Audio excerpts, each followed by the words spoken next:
You here to help find the baby Saurians? And I'm Toba. You must be the helpers that we've been waiting for.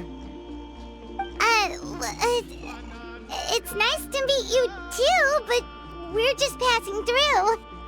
Oh, but Uncle Sanka said he was gonna send some of his friends over to help us. You sure he didn't mean you?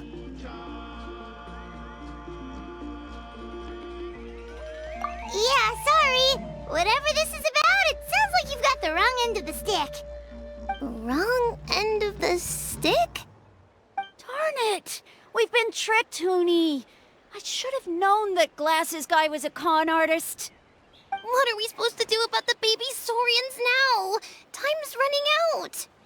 It's okay, Huni. Don't worry. Why don't you tell us what happened with these baby Saurians, huh? There's been a lot of unrest in the tribe lately, and my dad's Saurian got injured. Her name's Nana, and she has 3 little babies. After what happened to Nana, her babies were so scared that they ran off and hid. I'm really worried about them, so I decided to go look for them. If Nana is your dad's Saurian, why isn't he the one looking for them? My dad's one of the elders, so he's busy getting ready for Turnfire night. It's a really important ceremony, more important than this, anyway. I'm not supposed to be out here either, but I snuck out without telling him. I didn't think it would take very long, but then that guy we ran into made us tell him loads of stories, and it wasted so much time. Yeah, he was so selfish. He doesn't have a heart. It's all right. Don't let him get to you. We're here now and we'll help you because we care a lot, don't we, Traveler? They should be. I already managed to find their tracks, and it seems like they're hiding on the cliff. Really? Wow! Thank you so much, Mr. Traveler and Miss Paimon. Awesome. You gotta be careful out on the cliffs, though. They're really steep. Even grown-ups have trouble climbing them.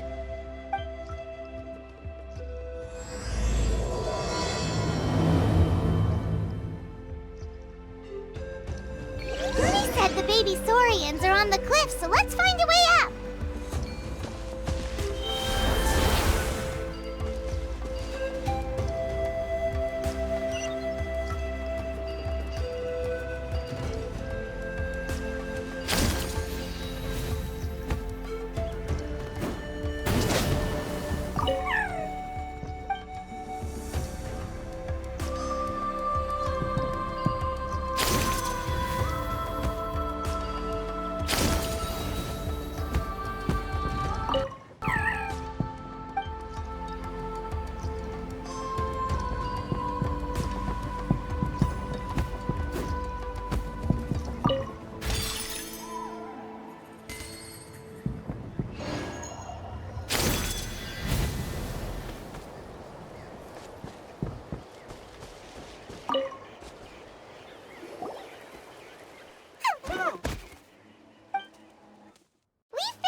But what's that other...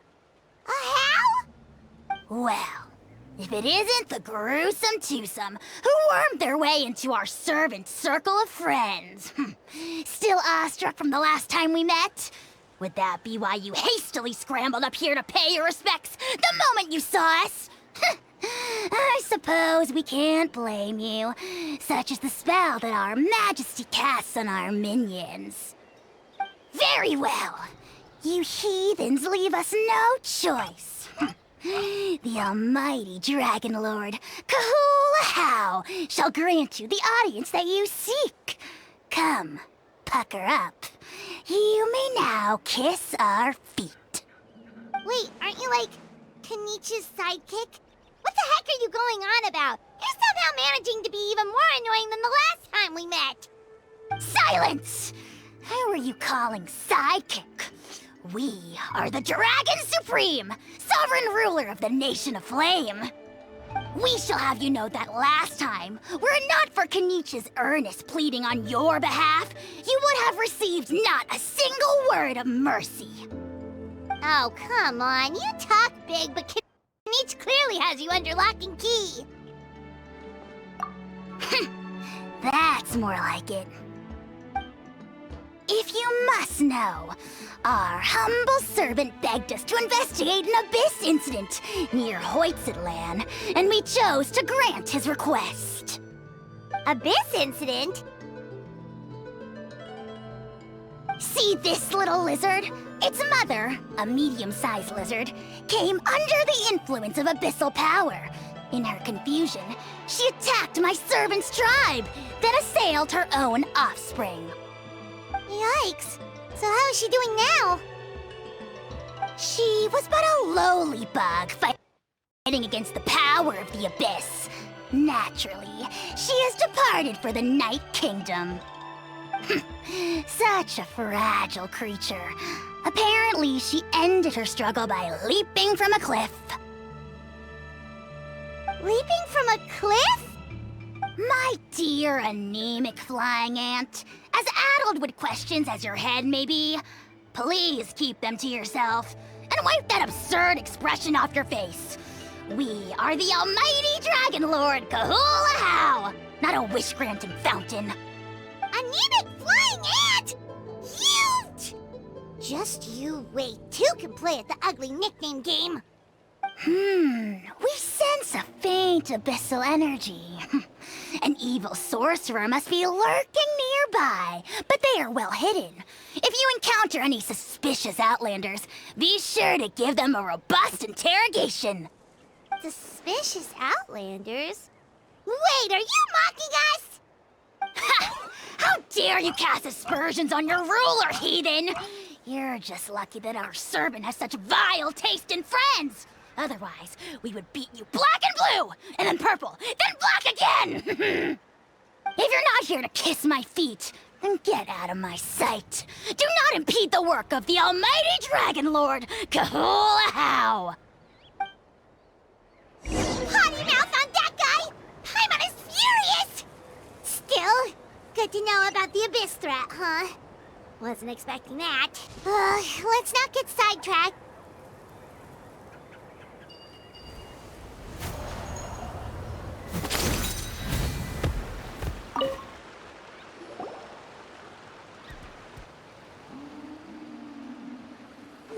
Wow, you're back already? That was so fast. I'm so glad that the babies are all right. Thank you both so much. Now we can finally go home and stop worrying about them. You're welcome. Piece of cake! You're not from Natlan, right? Because your clothes look different than ours. Hey, you must be tired after all that climbing. You should come take a rest at my house. Yeah, please come. I promise you'll get a big Scions of the Canopy welcome. We love having guests, and you're really nice people. Not like Glasses Guy. By the sound of it, Glasses Guy wasn't from Natlan either, right? Uh-huh. Well, his clothes sure weren't. You know what? Now that I think about it, there was something really fishy about him. Really? Maybe he was the suspicious outlander that Ahau mentioned. Sure, if you're interested.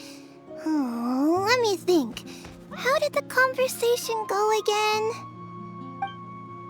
Oh, please, mister. I've told you so many stories already. When are you gonna help me find the baby Saurians?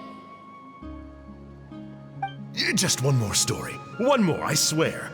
Why don't you tell me more about that ball of fire? I heard that there was a huge transparent ball of fire that used to burn 500 years ago, 1,000 years ago, maybe even further back than that.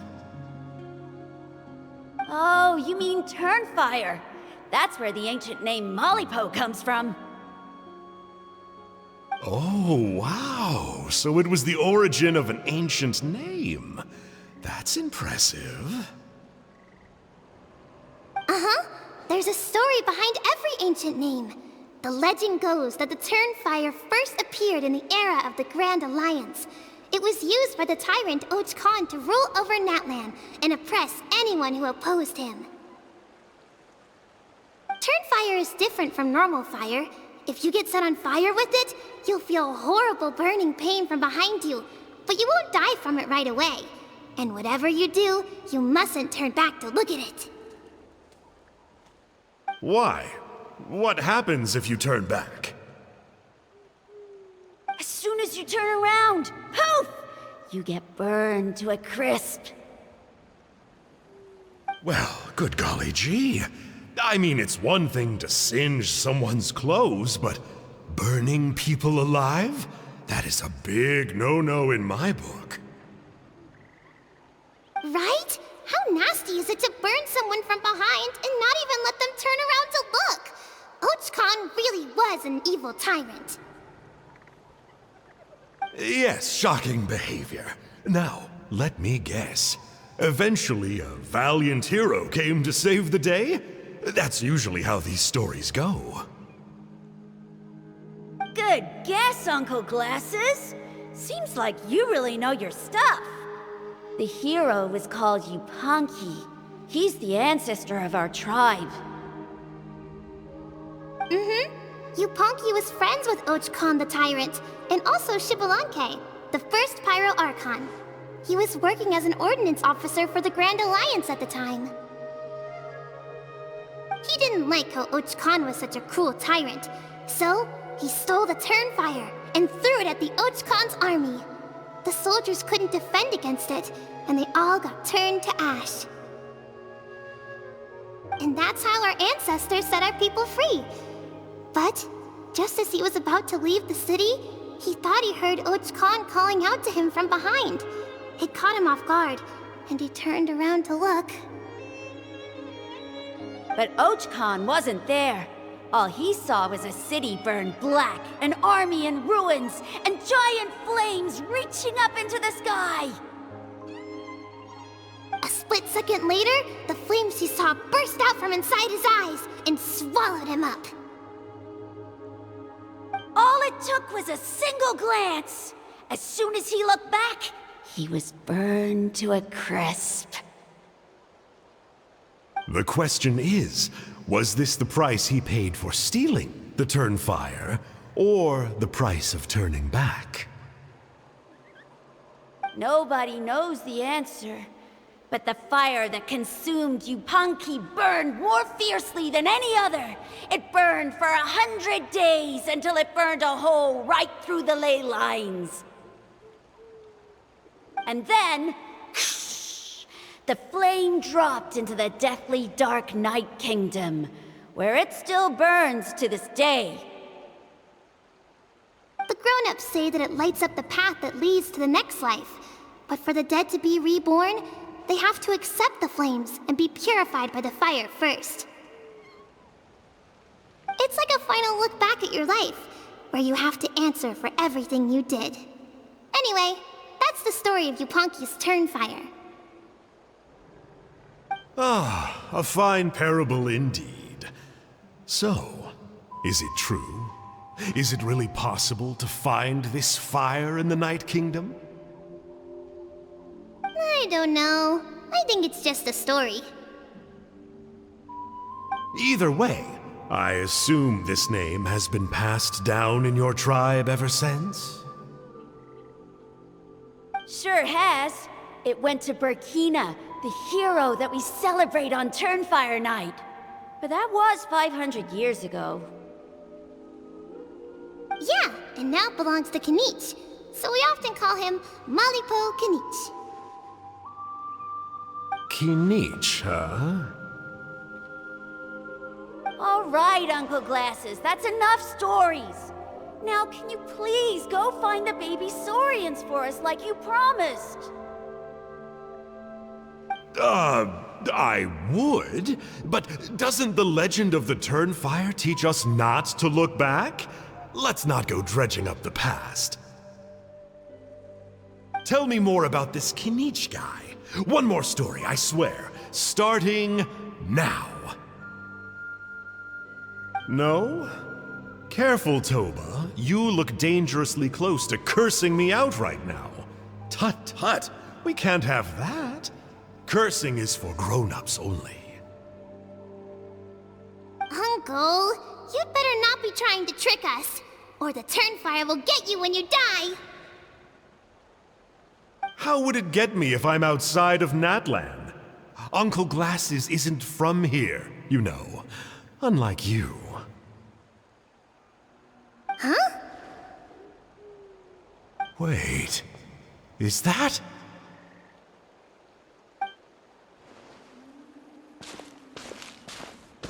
All right, kiddos. I'm a man of my word. 2 of my friends are on their way here, and, yeah, they'll help you out on my behalf. Work them like dogs, okay? That's what they're here for. Don't go easy on them just for my sake. Really? Well, first, can you tell us your name? We met at the foot of this cliff, so beneath the peaks, let's go with Sanka. Seriously? If you don't believe me, turn around and see for yourselves. They're right behind you. Huh? Where? Oh, wait! Uncle Sanka, where did you go? Yeah, definitely a fishy character. It sounds like he was digging for info about the ancient names. Yeah, and not only that, but he betrayed us too. He'll pay for this. All he got out of us was some stories, though. What's the worst that could happen?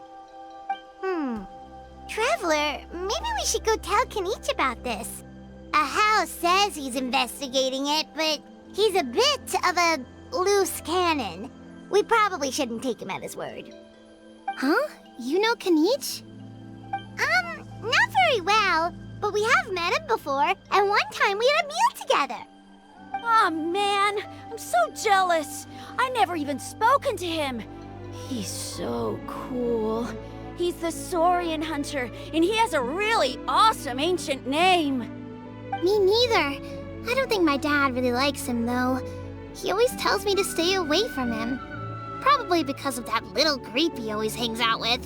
He's nasty, and he's so full of himself. Oh, the creep who calls himself Kahul Ahau? Yeah, we've had the pleasure of meeting him too. He sure loves pushing people's buttons. Exactly. I don't know why Kinich partnered up with him. Why didn't he pick me instead? Uh-oh! Huni, look how late it is. We've been out way too long. We better get home now or we'll get yelled at. Oh, yikes. You're right. Okay, well, this path here leads to our settlement. If you decide to visit, remember to come to my house. If there's anything you need, my dad can help get it for you. Hope to see you soon. We gotta run. Bye for now.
What were you thinking, going out by yourself?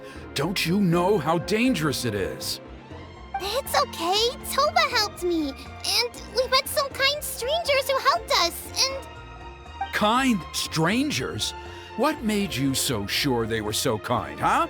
Oh, I suppose they had kind stranger written on their foreheads? Yeah, actually, they did. In big, bold letters.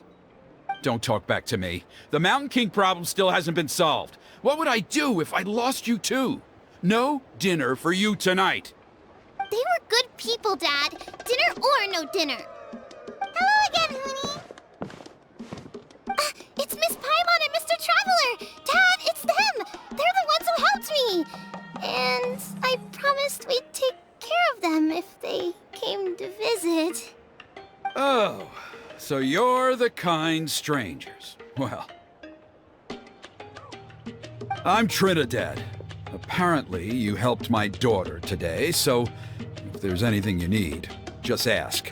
As an elder of the Scions of the Canopy, I've got some influence around here. Now, I trust that you're sensible people who know better than to take advantage of their host's generosity. Yep, just helping a neighbor. We're not looking for anything in return. Oh? Well, let's hope so. Dad, please! They're not bad people. They've eaten at the same table with Kinich before. Be nice to them. Kinich! Wait! I heard that two mysterious travelers from afar showed up at the Stadium of the Sacred Flame. Are they you? And Paimon's the other. I do apologize. A lot's been going on in our tribe lately, and I suppose the pressure must be getting to me. I can't believe I was so rude to you. I feel ashamed. We got off on the wrong foot. Can we, start over? Oh, now we're talking. Seriously, though, don't worry about it. Already forgotten. We're just happy to see Huni got home safe and sound. Oh, you just arrived, I take it, and it would be my honor to give you a hero's welcome tonight. Careful now. That's quite an about-face. We've heard that kind of thing can lead to spontaneous combustion around these parts.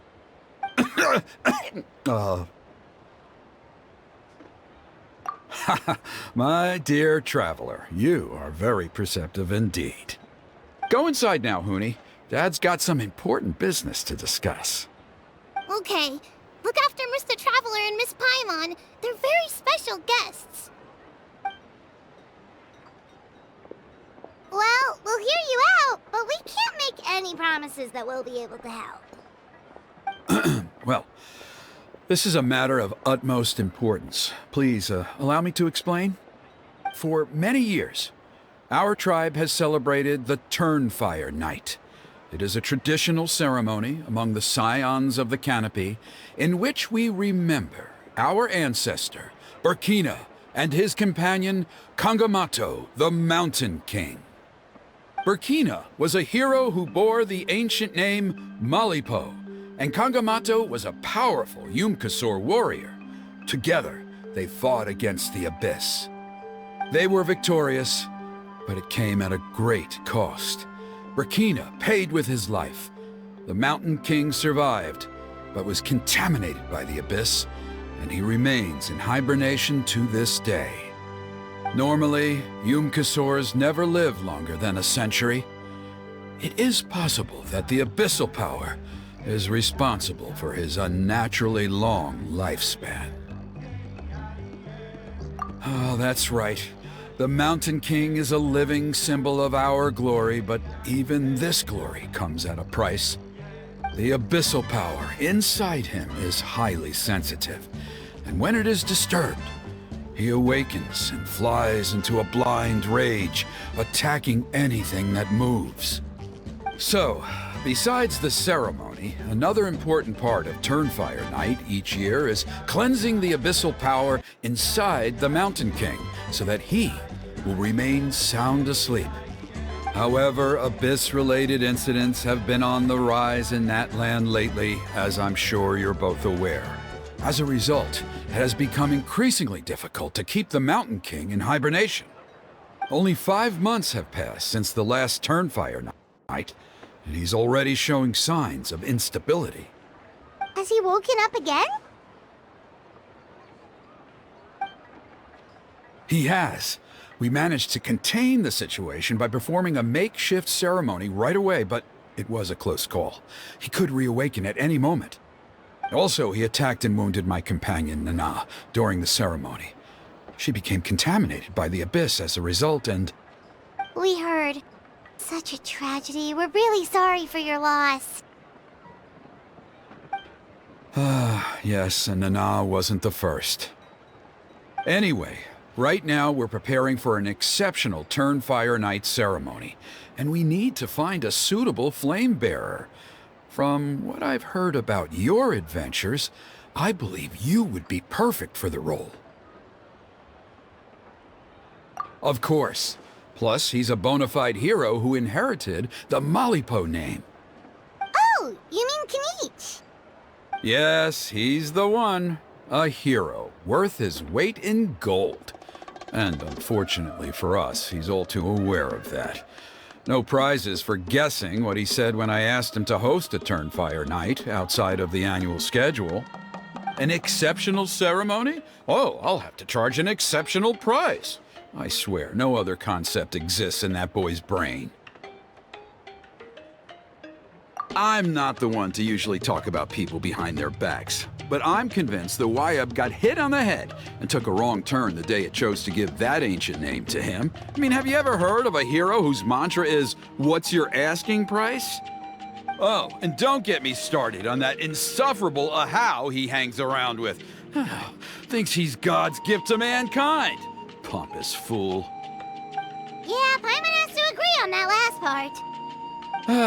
Anyway, the fact is, the ceremony can just as easily be done without him as long as we can find someone else. And besides, you two seem like much better candidates. So, what do you think? Wonderful! I can't thank you enough. Huni was right about you. You have kindness in your hearts. Come with me to the other side of the mountain. I'll bring you up to speed on each step of the ceremony. As experienced warriors, I'm sure you'll pick it up in no time.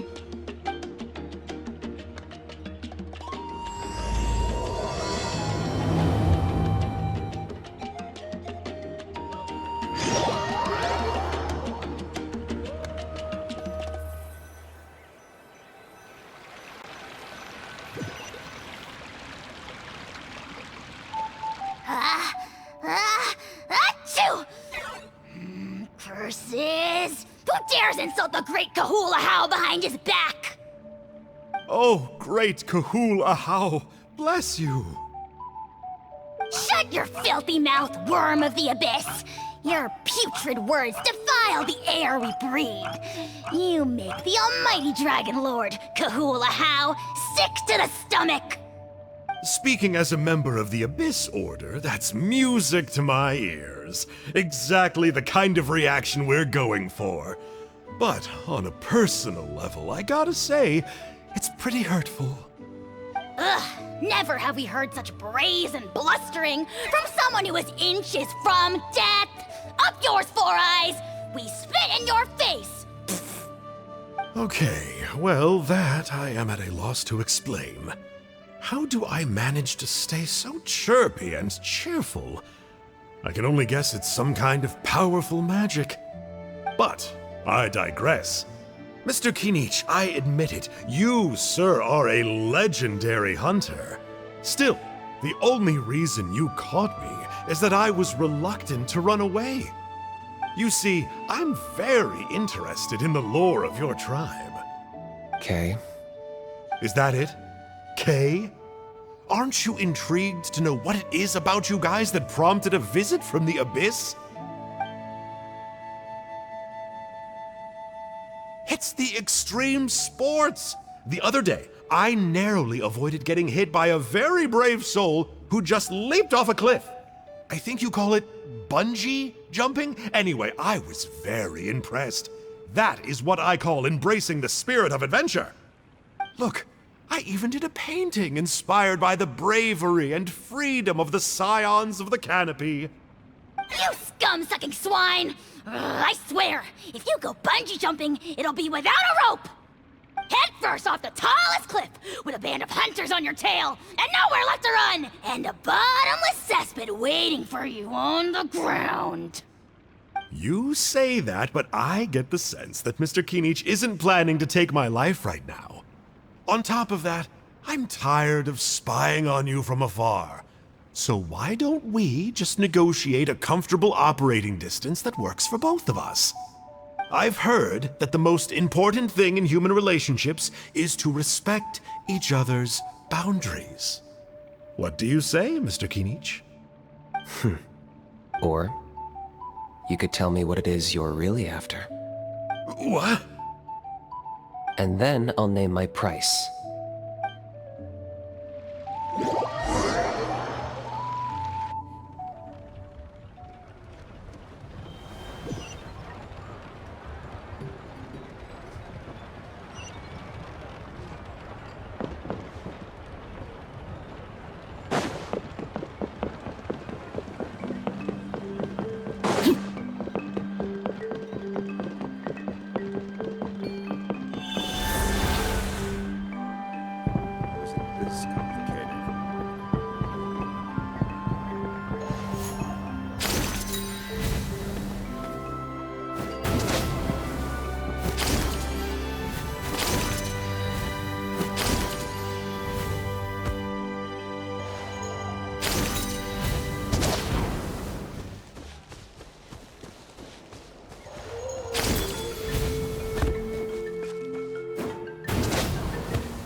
The Abyss contamination is back. No surprises there. No doubt that explains the Mountain King's recent activity. See those torches over there? Those are the Sacred Flame offshoots that we requested from the Stadium of the Sacred Flame. They contain the power of the Pyro Archon. Are you saying that the Sacred Flame and the Turnfire are the same thing? Well, for ceremonial purposes, at least. Sending someone to the Night Kingdom to retrieve the legendary Turnfire isn't exactly an option. More to the point, though, the Sacred Flame is able to burn away abyssal filth, so that's why we use it in the ceremony. Gotcha! So basically, we just need to clean up the filth with the Sacred Flame. Well, that's one part of it, yes, but the complete ceremony is a bit more complicated than that. First, the flame bearer must collect a kindling of the sacred flame from the starting point, then use a grappling hook to fly up into the sky and light each of the sacred flame pillars. Then, they must go down into the canyon, all the way into the cave where the Mountain King slumbers, lighting braziers and the final altar along the way. The most skilled flame bearers can accomplish all of this without touching the ground once. As much as I hate to admit it, Kinich is capable of this. Wow! He can do all that flying without ever falling to the ground? Well, of course Paimon can. It'd be much harder for you guys. Well, don't worry. It's not a requirement of the ceremony. You're allowed to touch the ground. The only thing you're not allowed to do is turn back. The flame bearer must always keep moving forward. You can't skip a pillar, then come back to it after lighting the next one. To do so would be to disrespect our ancestors. So, what actually happens if you do turn back? Surely the fires don't just go out. If you're not careful, you might get burned. What about today then? Does the same rule apply? Oh no, don't worry. Today is just a practice. The order doesn't matter. You just need to take the sacred flame, cleanse the filth, then go light all the braziers. Are you ready? I'll repeat all the key points again. Gather the kindling, cleanse the filth, and light all the braziers. I'll wait for you at the end.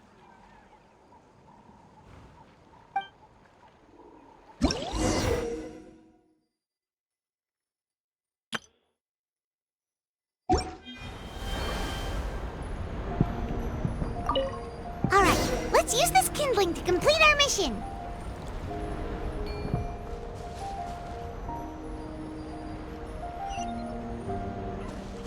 There's abyssal filth over there! Let's burn it away with the sacred flame!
Transfixed!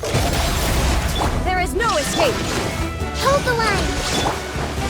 Enshroud!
should be all the braziers. Let's regroup with Trinidad.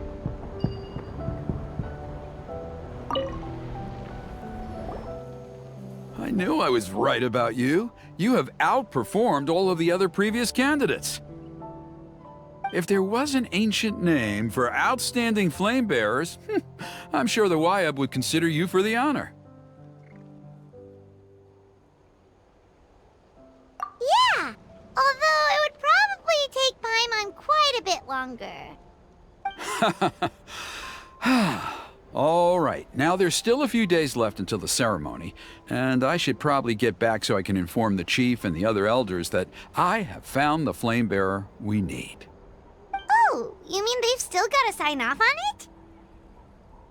Some of them are still hoping we can come to an agreement with Kinich, but that's only because they haven't seen you in action. Still, I'm the one responsible for securing a flame bearer, and my recommendation is you. Just for Paimon's own peace of mind, are you sure it's not going to be a problem having Outlanders take on such an important role in your ceremony? See that place over there? There was a time, long before the age of Burkina and the Mountain King, when we, Scions of the Canopy, called that our home. After a period of upheaval, our ancestors were forced to move away. Now, it has become a place where our youths go to develop courage and kindle a spirit of adventure. If we fail to keep the threat posed by the Mountain King at bay, it might not be long before we have to move again and find a new home. So, to answer your question, I think everyone will agree that you are the right choice. Fair enough. Desperate times call for desperate measures. I'll need you to drop by my place at some point before the ceremony, if that's all right. There are still a few final details that we need to discuss. Okay, see you later then. You have my gratitude.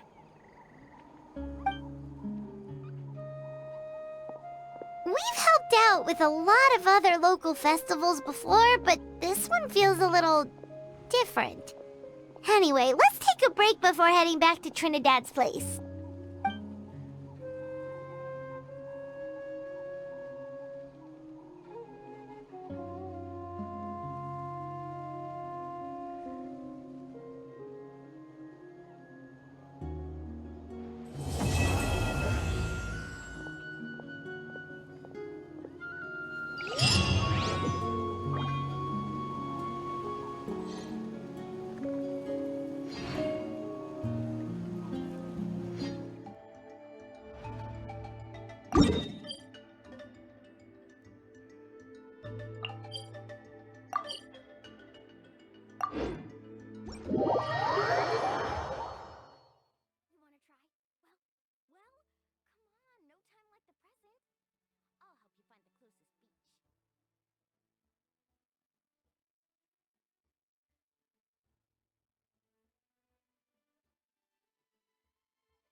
Carving waves!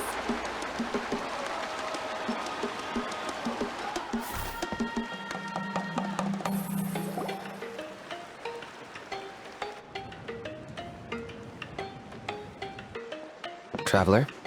Paimon?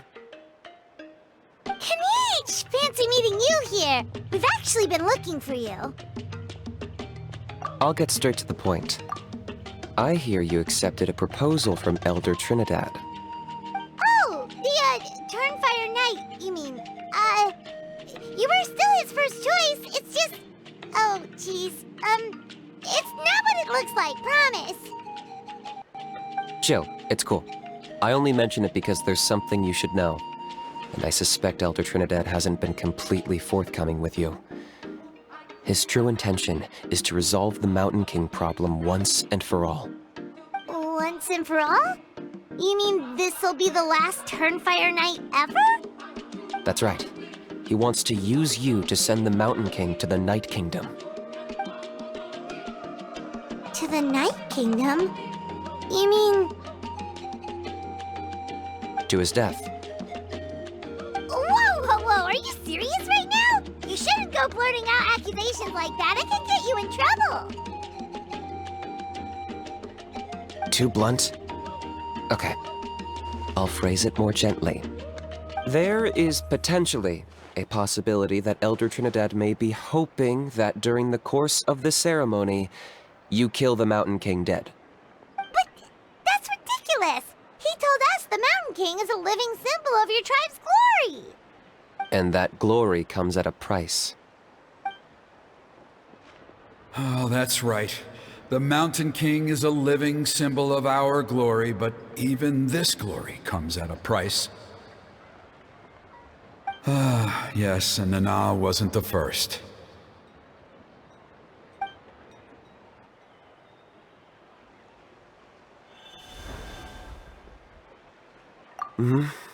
She likely won't be the last to lose her life either. Still, is killing the Mountain King really the only way? It seems so extreme!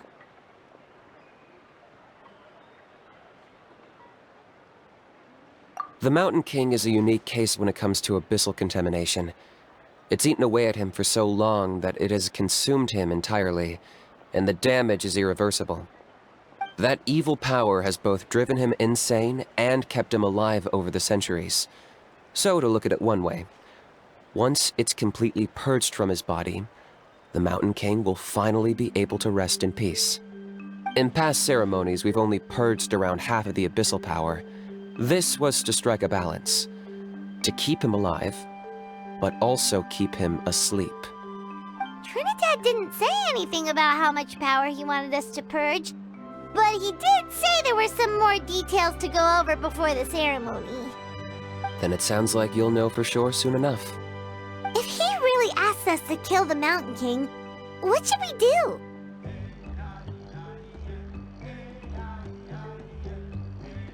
I know this must come as quite a shock, so I suggest you act like you didn't hear anything for now. But would you have time to visit the chief after your meeting with Elder Trinidad? I'd like to make a deal with you. What kind of deal? One that comes at a very reasonable price. I'm sure you have plenty of other questions, but we can talk more later. Good. See you soon.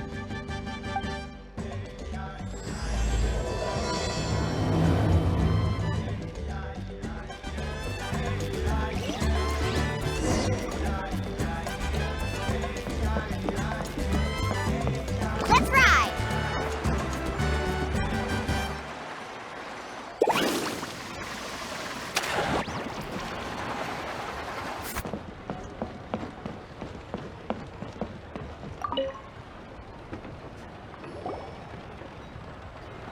Ah, mighty Outlanders, you have returned. Did you have a good rest? It was, pretty good, yeah. Glad to hear it. Things are progressing very smoothly on my end. Many of the elders have heard of your heroic deeds, including the chief. They all speak very favorably of you. There are still those who insist that the ceremony should be performed by the bearer of the Malipo name. But they're just stuck in the past. We need to move with the times. Plus, Kinich doesn't want to do it anyway. Exactly. So, now, it's time for us to discuss the finer details of the ceremony. We covered the fire lighting part of the proceedings yesterday. The next part is the purification of the Mountain King. It's quite simple. You just need to use the sacred flame. We've done it plenty of times before, and it's always very routine. I'm sure you won't have any problems. One point I'd like to stress, though, is that you need to burn away as much of the abyssal energy as you possibly can. The more we dispel, the longer the Mountain King will remain asleep. Asleep, huh? Precisely. In previous years, the Flame Bearer has often been unable to dispel a sufficient amount of abyssal energy. That's the only reason why we have to perform the ceremony on a regular basis. But I understand that you have a lot of experience fighting against the Abyss, and you seemed to wield the sacred flame quite effortlessly yesterday. With your help, I'm optimistic this time we can dispel all the remaining abyssal energy from the Mountain King's body, freeing us from this ever-looming threat for many years to come. Traveler? So this doesn't faze you at all, huh? You clearly have a lot of confidence in yourself. If that's all you really need to know, the ceremony's in 3 days. I'll come and fetch you when we're ready. In the meantime, feel free to take a look around our settlement. It would mean a lot to the elders if you got to know some of our people. And if you wouldn't mind helping them out with a few errands here and there, that would be even better. So now we have extra errands to run? Maybe we should add a little extra to the price. Just a humble suggestion, that's all. It will help you gain the respect of our people, and as a mighty hero, I truly believe that's what you deserve. I'll be sticking around for the next few days, so if you have any questions, you know where to find me. Seems like Kinich was right. We should go meet up with him right away.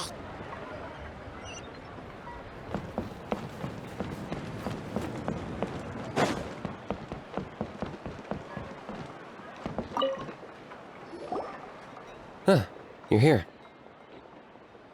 Kinich! Elder Trinidad said that... I can tell. It's written on your faces. Is that the Traveler in Paimon? Forgive me for not being there to welcome you on your arrival. That should have been my duty as chief. Hello, Chief Waina. I only heard the news from Trinidad yesterday, so I asked Kinich to invite you over for a quick chat. I believe Kinich has already filled you in, so I'll get straight to the point. Firstly, I fully endorse your appointment as flame bearers for the upcoming Turnfire night.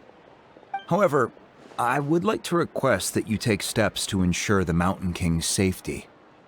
Every child of our tribe grows up hearing the tales of our heroes, from Yupanqui the Firebringer to Burkina and the Mountain King who fought against the Abyss. This is our history and our heritage, the source of our pride and the center of our faith. To kill the Mountain King would be to destroy our spirit. I would never be able to face our ancestors in the Night Kingdom. Nana's death was a great tragedy, and I do not blame Trinidad for the actions he has taken. Nevertheless, I cannot allow any harm to come to the Mountain King. The very roots of our identity are at stake. My honored guests, please give this matter your serious consideration.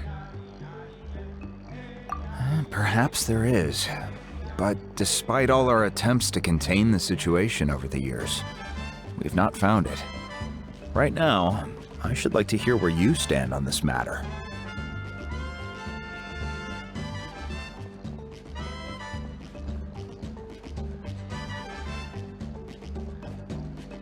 Though I sense that your mind is not yet made up, I'm still comforted by your words. There are 3 days left before the ceremony. I hope they will bring you clarity. So, Kinich, earlier you were saying that... Let's walk and talk. I'll show you around the tribe. That works too. Paimon needs to get some air after this.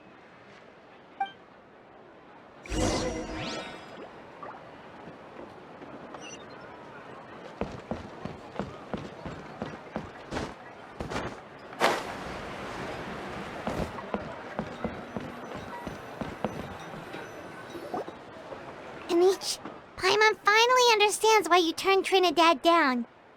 You knew what he was planning, didn't you? That's why you didn't want to be the flame bearer this time, because it's a double-edged sword. The whole Mora thing was just a sneaky excuse. Double-edged sword is right. But my response wasn't merely an excuse. To solve this exceptional problem, an exceptional price must be paid. I'm working on it. Really? Well, come on then, let's hear it! In a moment.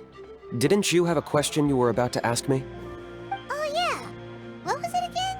Oh, right. We need to talk about how he's completely unhinged. I agree that he has a problem.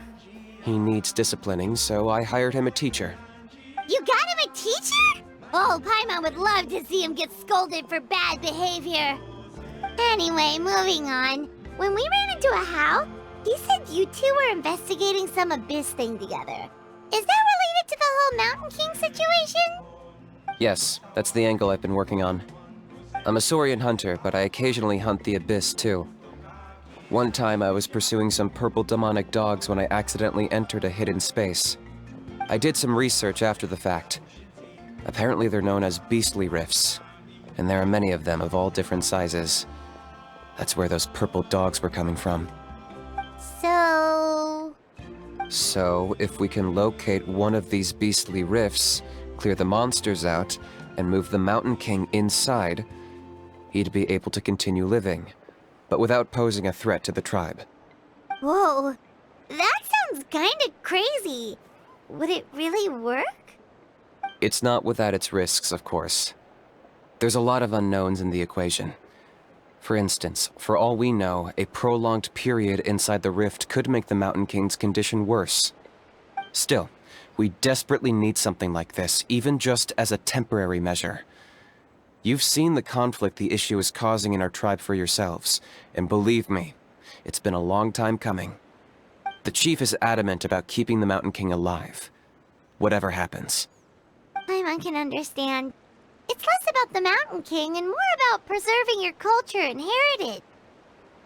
Yes, but on the flip side, you've got people like Elder Trinidad, who is more concerned about protecting the people he cares about now and into the future. And he has every right to take that view. It's one thing to try and preserve the last remnants of a glorious past, but making your kin pay the price for it? No one can seriously tell them that's a fair trade. You're right. There's no easy answers here. Let's leave that to one side for a moment and assume we go with your plan. How do you actually intend to find one of these beastly rifts? Because at least in our experience, the dogs open the rifts when they want to attack us, not the other way around. I think I know a way.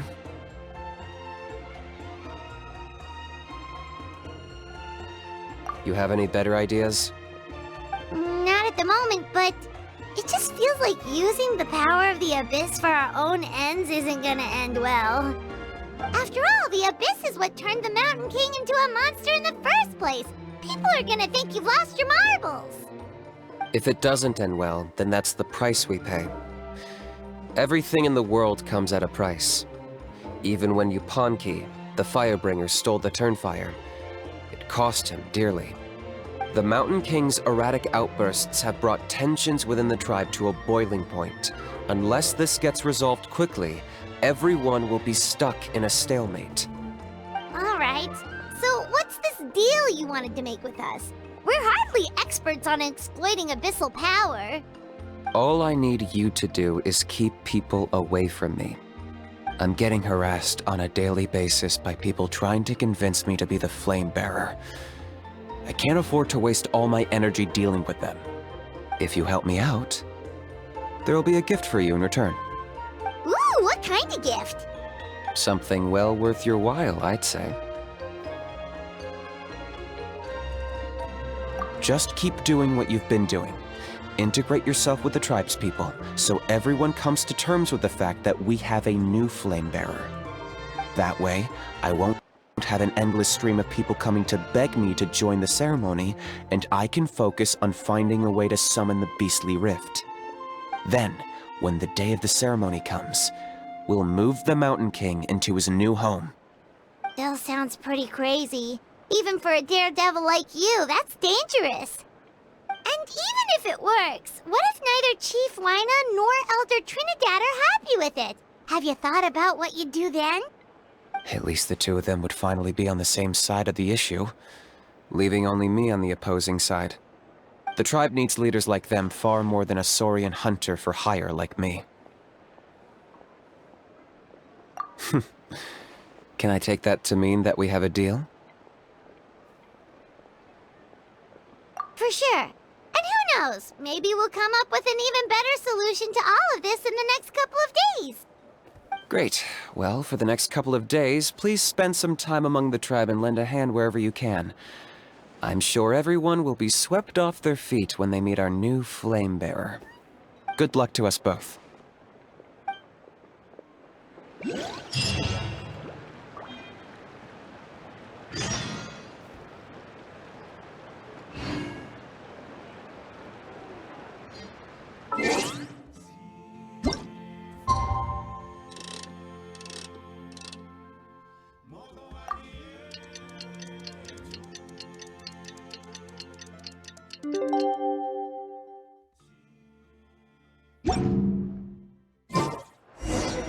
Okay, task for the day.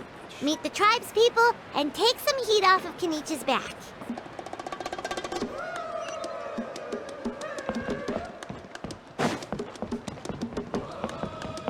These clothes are the comfiest after all.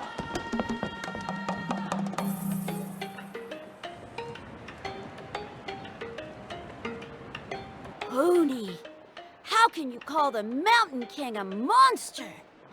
Because he hurt a lot of people. And look what happened to Nana. But it wasn't on purpose. The Mountain King is sick, that's all. He's been hurt by the abyss. That's true. But the fact remains that he's now a threat to all of us. How can you be so harsh to someone who's sick? If you don't take back what you just said, I don't know if we can carry on being friends. Toba, Kuni, what's wrong? Pony's saying nasty things about the Mountain King. It's not right. He's our hero. Once upon a time, maybe. But not anymore.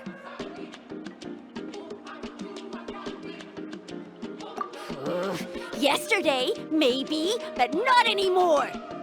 Toba? Fine. I guess my dad is right. Things change, and you just have to accept it and move forward. As of today, our friendship is over. There's no going back. Oh, come on, cut it out, you two. We have some great news to tell you. The Traveler is gonna be the flame bearer for the next Turnfire night. He's gonna do a beautiful ceremony and cure the Mountain King's illness for good. What? Really? So that's what my dad wanted to talk to you about? To be fair, from what we saw the other day, you are pretty good at climbing cliffs. Probably just as good as Kinich. Wait, speaking of Kinich, where even is that guy? Oh yeah, good question.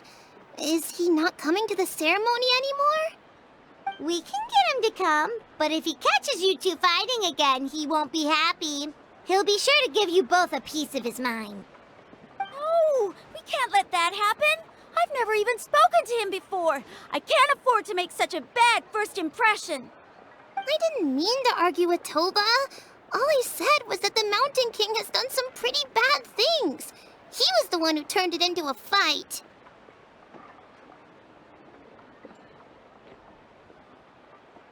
Yeah, if you weren't friends, there's no way Toba would have come to look for the baby Saurians with you. All right. Well, because it's the Traveler and Paimon and Kinich, I'm sorry, Toba. I'm sorry for all the mean things I said about the Mountain King. Dad just really misses Nana, and I was really upset that she's gone, too. Huh? Oh. I shouldn't have spoken to you the way I did either. It wasn't very nice of me. For the Traveler and Paimon, Kinich, and for Nana, I'm sorry too, Huni. That's more like it. Now you're best friends again! Guess so. Toba, if I ever say something mean about the Mountain King in the future, I'll make sure I say it to someone else, and not you. I'd better go buy some colored cloth for my dad now. He needs it for Turnfire night. Let's play again some other time. See you, Toba. See you, Traveler and Paimon. Okay. I'll head home as well then. See you next time.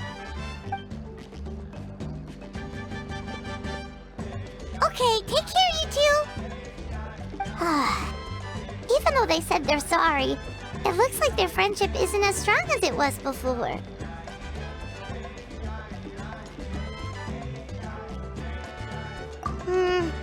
Let's just hope we can solve this once and for all. Come on, let's move on.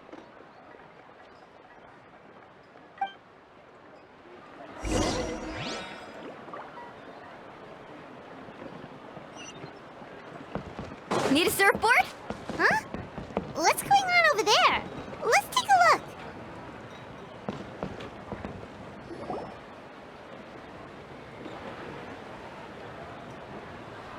Hey there! What's happening here? A rehearsal for the Turnfire night dance. Ooh, there's a dance involved? Paimon wants to learn too! You don't know it? Ah, I guess you're not from these parts, huh? It's rare to see a new face around the tribe these days. I thought everyone would be keeping away. Why do you say that? Because of the Turnfire night, of course. The Mountain King could wake up at any time. That's why we're holding an emergency ceremony. This isn't one of those fun and games festivals. For outsiders, it might even be a little dangerous.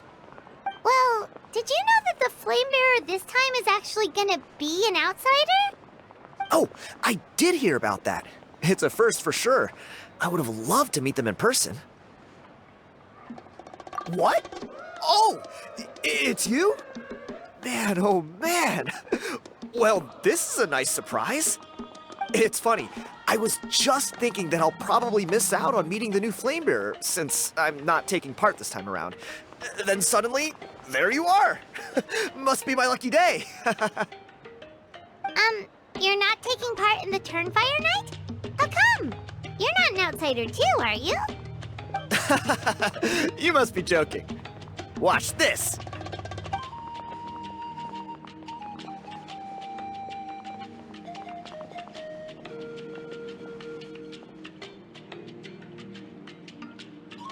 Not bad, right? Yeah, I'm considered one of the better looking guys who dances beneath the pillars of the sacred flame. Been doing it a few years. Always gets the ladies out to watch. Oh, very impressive. So why'd you quit? Well, I feel like the whole Mountain King situation is getting more and more precarious. It's just not safe here anymore. One of our elders' Saurian companions even lost her life not long ago. The question is, what are we going to do about this in the long term? But our leaders don't have any answers for us. They're probably too busy fighting about it amongst themselves. The way things are going, it's only a matter of time before it gets violent. So I figured, you know what? Now's as good a time as any to get away for a little while. Go do some exploring. You look a little disappointed. Disappointed? Nah, it's a great opportunity to go see the world. As every male scion of the canopy knows, wherever you are and wherever you go, the only way is forwards. We take pride in that. I won't forget my roots. I managed to get in touch with the Saurian Relics Association. They gave me a simple test. Find a decent quality relic, and they'll make me a member. What's the Saurian Relics Association? You've never heard of it? It's a group of amateur history enthusiasts who do research on the ancient Saurian era. They're all about collecting relics and remnants from that age. Speaking of which, the guy who was Flamebearer before you, I've heard that his Saurian buddy comes from that time. A how? A how's a relic from an ancient Saurian civilization? Oh, yeah, him. So you know those two already, huh? Then, do you know how they met? It was deep inside some mysterious ruin, and they signed a contract there. The association folks say that the kind of contract usually comes with a huge hidden cost. Really? That sounds ominous. Who knows? But if it's true, Kinich can probably handle it. He knows what he's doing with weighing up contracts and costs and stuff. I doubt he'd make a contract that doesn't benefit him. Strangely enough, I actually happened upon a strange mural a while back, and it looked to me like it was depicting a Saurian and a human involved in some kind of Saurian-era contract ritual. Oh, does that count as a relic then? You bet it does. I was all ready to go take a picture of it and use that as my entry ticket to the association. But after all the abyssal activity recently, I heard that area's been overrun by monsters. The best laid plans, huh? I'll just have to wait and see if things improve. Or... you look like you know your way around a fight. I don't suppose there's any chance you'd be able to help? If all you need to get is a picture, that should be pretty achievable, right? The Traveler deals with monsters all the time. It's a piece of cake. Wait, you're seriously gonna help me out? Come on, it's no big deal. Compared to some of the things we've been roped into before, this is nothing. Pyro Archon above, you two have hearts of gold, you know that? You're the kind of people who could dive into the Turnfire deep in the bowels of the Night Kingdom, and it wouldn't burn a single hair off your head. Of course it is. All right, come with me. I'll show you the way.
There it is.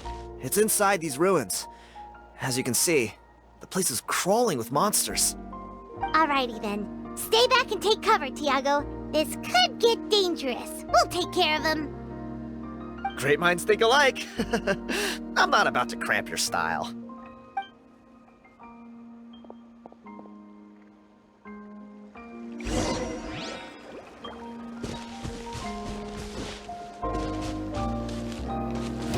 Carving waves!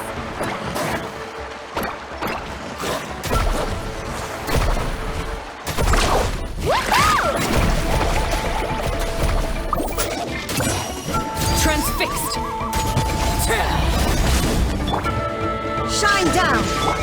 Hold the line! Let's ride! Ah! Check this out!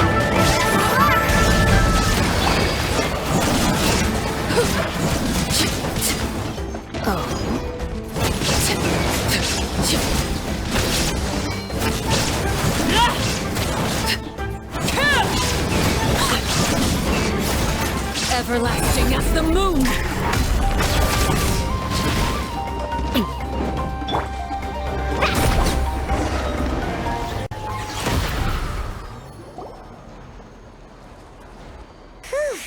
That should be the last of them. It's a good thing Tiago had the sense to stay in his hiding place, or things could have gotten really hairy for him. Hey, look! That's gotta be it, right? Definitely looks like a mural. True. Now that you mention it, most ancient murals take up a whole huge wall. This looks more like someone with a paintbrush got bored and started doodling. It does match the story he told us, though. There's a Saurian and a human. So, is that supposed to be what an ancient contract ritual looked like? Whatever. We're not here to decipher it. Just photograph it.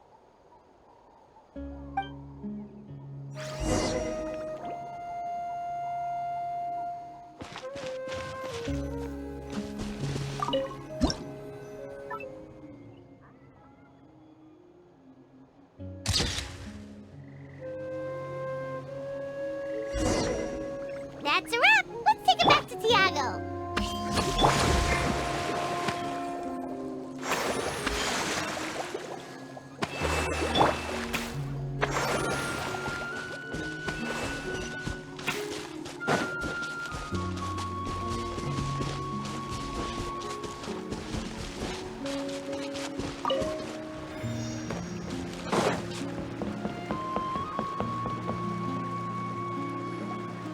You've been robbed? Oh, Ponche. And I thought my luck was bad. Oh, I put blood, sweat, and tears into that, and now I've got nothing to show for it. Some gap-toothed goon stole it from me.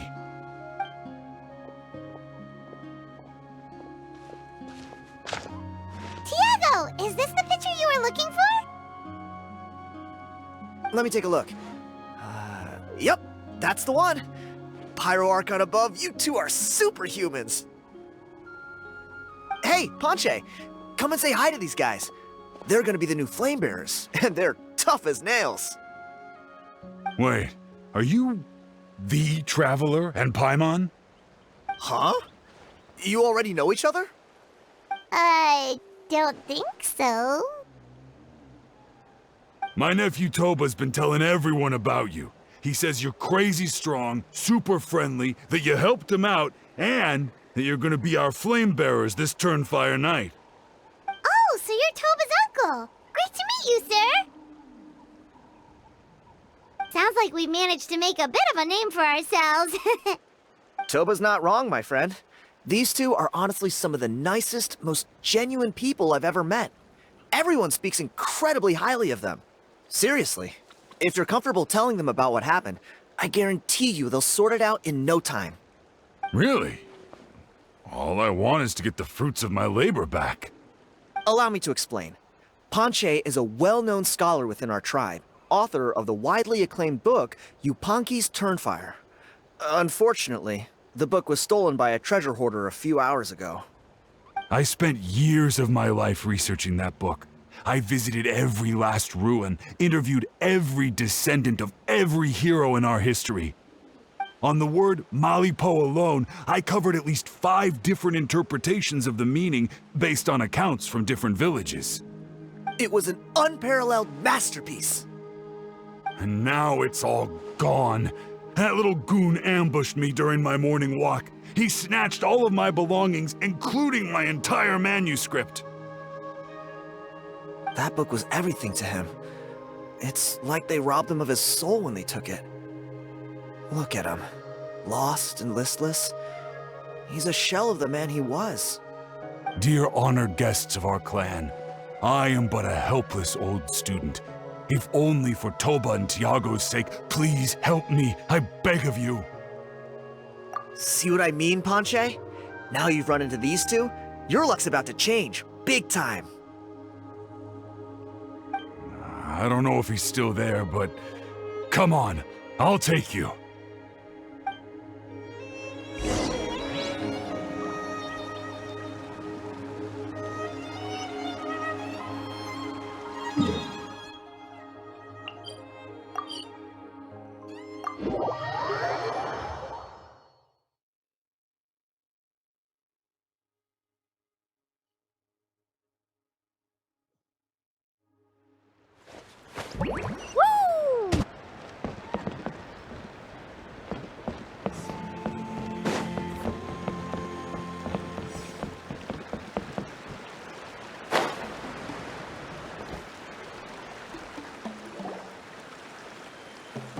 Hey! You thieving rat!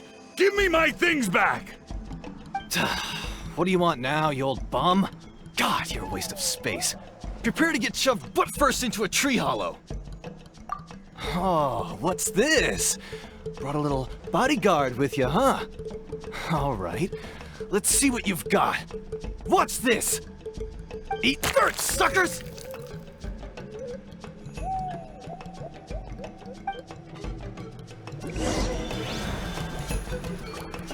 Hey, he's trying to get away! You good? Let's chase him down!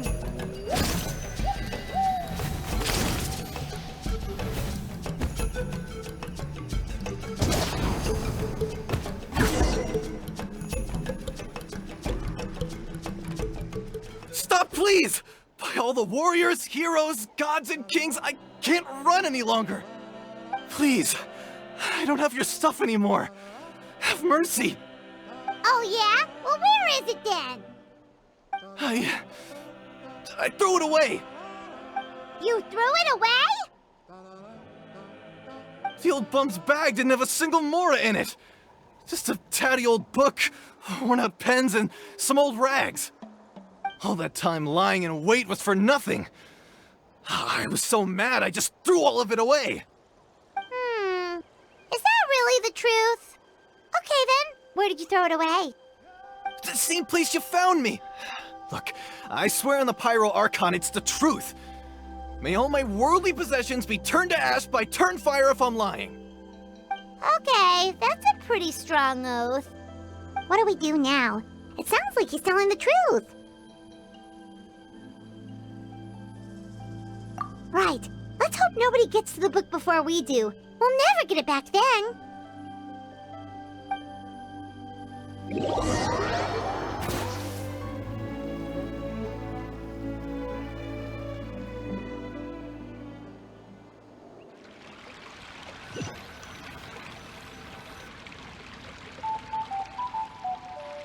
Although the Turnfire is a heroic symbol in Huitzatlan, it always comes with the more ominous implication of eventual tragedy. This holds true for all bearers of this ancient name in recorded history. Each one of them died of non-natural causes, as if the specter of the Turnfire was always lurking in the background. This appears to suggest the existence of some higher power that is always watching the name-bearer, examining their actions, and eventually demanding payment in return. None can escape this payment, unless, perhaps, they could honestly swear by Turnfire to never make a single mistake in their entire life. Yupanqui's Turnfire.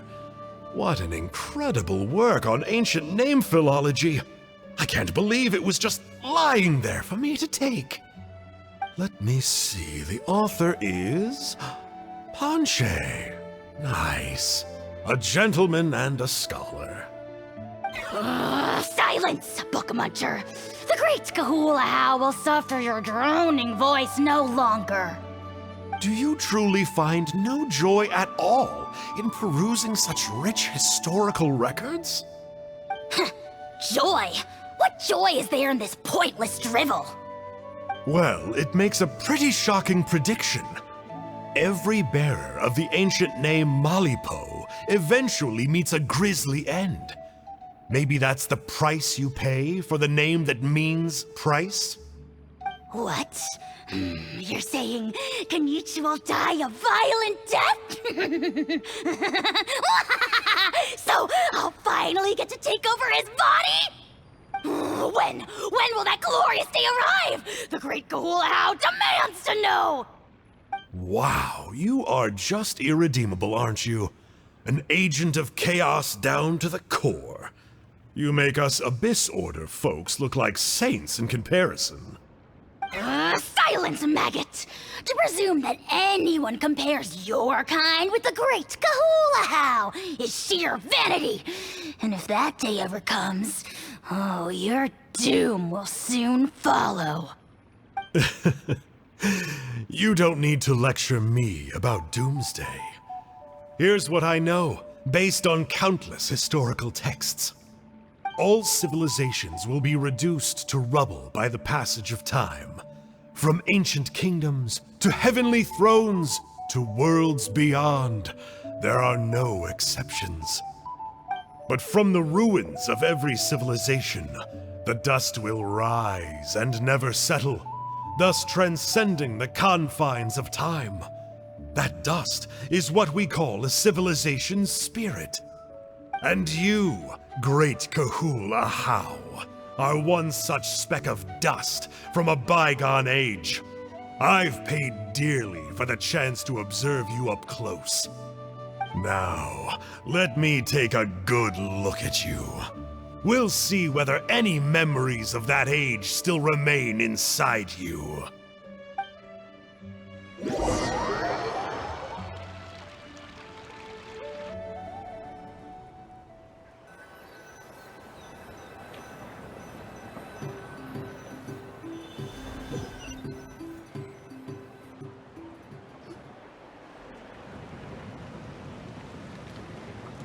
We're so sorry, Mr. Ponche, but we couldn't find your manuscript anywhere.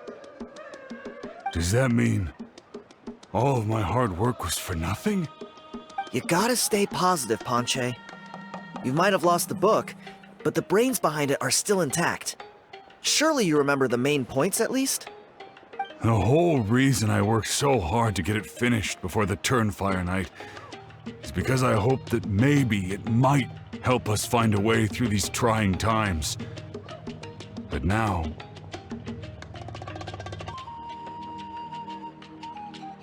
well, not exactly. But I thought my research might at least be a starting point. Oh, really? So what did you find out in your research? I think the key to all of this lies in the power of Malipo. Ponche, you know as well as anyone that ancient names don't hold any real power. Symbolic power doesn't count. You're right, but Malipo may be a special case. Given that it first arose in the era of the first Pyro Archon, it might contain remnants of Xbalanque's power. Yeah, I remember that story. My grandpa told it to me when I was a little kid. Maybe you're the special case. Most kids stop believing in that stuff by your age. I'm not talking about childhood superstitions here. There is evidence. Like what? Like the fact that the Mountain King is still alive. Everyone attributes that to the power of the Abyss. But there's more to it than that. The key factor is that Burkina summoned the power of Malipo at the cost of his own life. If you don't believe me, then answer me this. How many other creatures can you think of who lived longer, not shorter, after being contaminated by the Abyss? Traveler, different situation but similar idea. Doesn't this remind you of the hilly... So, I came to the conclusion that Malipo must refer to some mysterious ritual involving a tit-for-tat exchange. It began with the first Pyro Archon, fell with the Grand Alliance, then was buried in the Night Kingdom, and now it awaits the call of its new bearer. Hey. Sorry to interrupt, Ponche, but you seem to be getting a little overexcited. I'm sorry. I was originally planning on presenting my findings to Kinich. I'd hoped he would be attending the upcoming ceremony. Sounds to me like you dreamed up one fanciful theory to support another. Kinich, what are you doing here?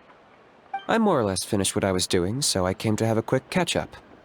Now a good time? Kinich! I'm onto something. I haven't worked out all the details, but you have to attend the Turnfire night. So Mr. Ponche here has done a lot of research on the history of the Turnfire, and thinks he might have found a way for you to solve the problem. I'll be there, Ponche. Let's go.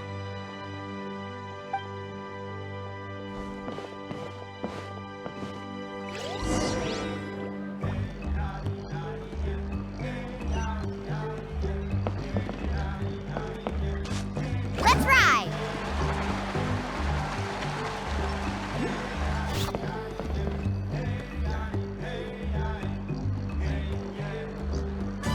Here will do. Yeah. I'd like your help giving it a trial run tomorrow. If that works, we have our plan come Turnfire night. Sounds like you're not considering Ponche's idea. You heard him. He hasn't worked out the details yet. We need a more practical solution with concrete steps to follow. Yet? Are you saying you think he might actually be onto something? I think it's possible, based on something I know about the war 500 years ago. Burkina didn't fall to the Abyss. He was killed by the Mountain King in an episode of madness. In his final moments, Burkina made the fateful decision to not fight back, and instead pass his blood and power on to the Mountain King. Maybe he thought the Mountain King was stronger than him, and more valuable to the tribe. Or maybe it was just out of loyalty to his friend. Either way, I can believe the Turnfire was involved. Whether you think his sacrifice triggered it, or his fate was sealed from the moment he took the Malipo name, it makes sense to me. How can you drop these truth bombs with such a straight face? This is what I've gleaned from my many interactions with the Mountain King. His mind is so disordered. It took some time to piece it all together. The story Elder Trinidad told you was the more palatable version of events. The truth is even darker. The Mountain King's mind isn't just disordered. He is suffering and feels great shame. I believe he wants to be put out of his misery. What? Then what should we do? Should we grant him his wish? Of course not. We should help him move to a new home. It's the only practical solution. The Mountain King is a hero to my tribe. An object of worship, even. Ending his life would be like desecrating a statue. Still, he's been the cause of multiple disasters, and we can't afford to have any more. Ugh. Practical solutions hurt Paimon's brain. Can we follow our hearts next time? Then let's break for the day. I've already found a suitable venue for tomorrow.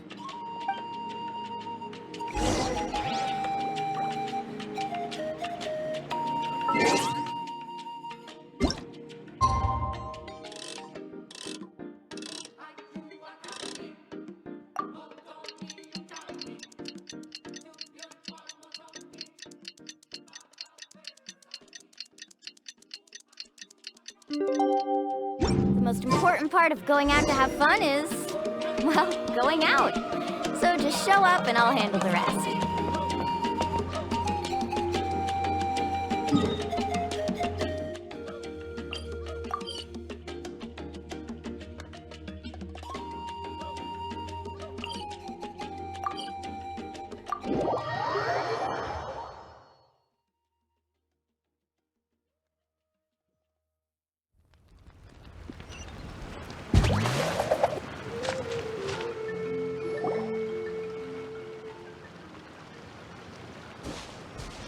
You're here.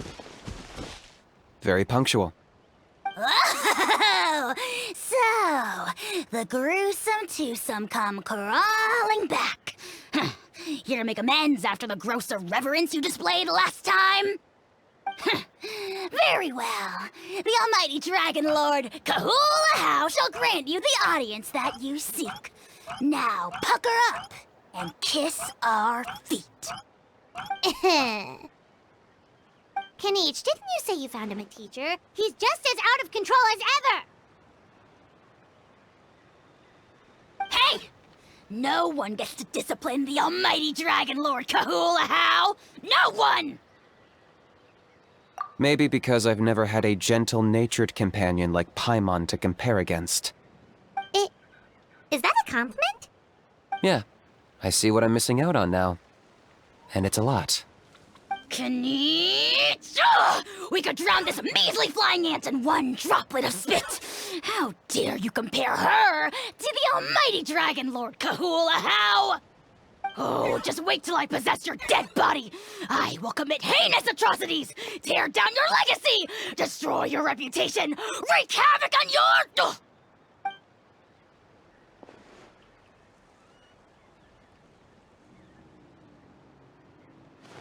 Traveler, Paimon, let's get down to business. Once we've opened the beastly rift, you're welcome to toss a how in there for a couple of days. With pleasure. You don't need to ask twice. I got my hands on this device in a trade. It's meant as bait, but it'll also stabilize the abyssal energy. The rift hounds will tear through space to get to this. Once they're here, we take them out and claim the rift for ourselves. You'll find out soon enough. First, let's try this out.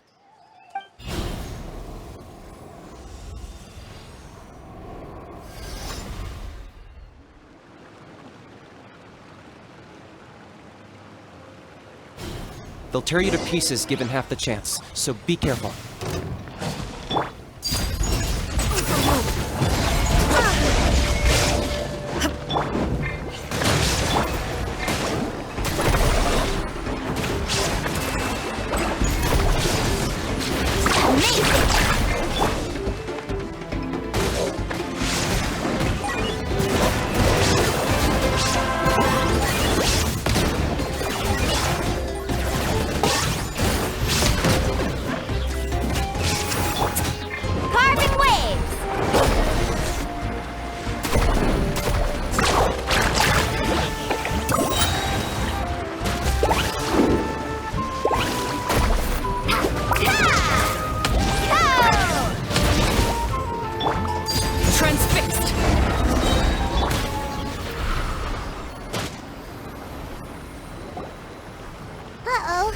there even bigger ones on the way?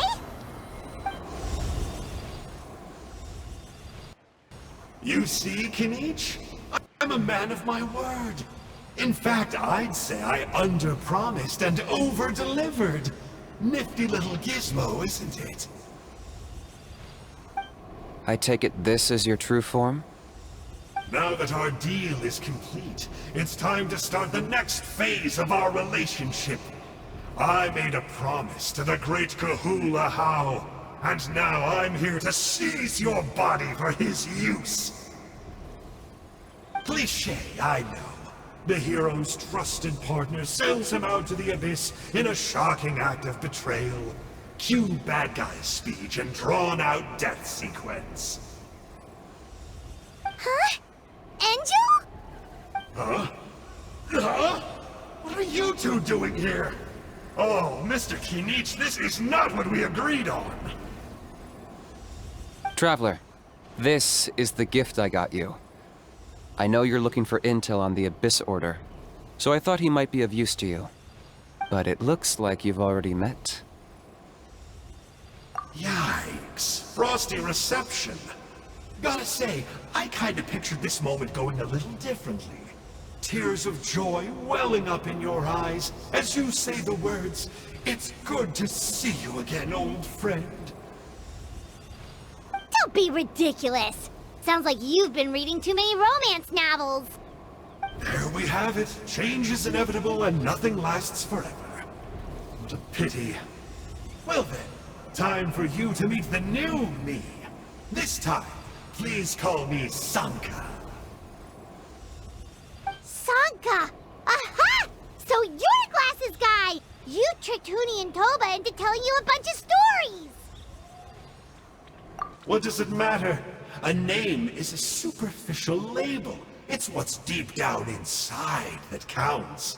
And I've shown you the deepest parts of me. That would explain a lot. Why else would you show up here and start acting like a wise guy? You looking for a fight? I'll pass. I do rather like you, as I've said before. But my one quibble is that you really don't know your own strength. Wait. Of course! You're the one behind all the recent Abyss activity! Let Paimon guess, you've been provoking the Mountain King too! Haven't I told you before? I'm not part of the inner circle who do our Highness's bidding. My interests are far more low stakes. I spend my time digging for truth in ancient doodads and books. You really think a benchwarmer like me is capable of more than that? I investigated him. He's not connected to the recent events. Just happens to be in the area. So, I struck a deal with him. He helps me summon a rift.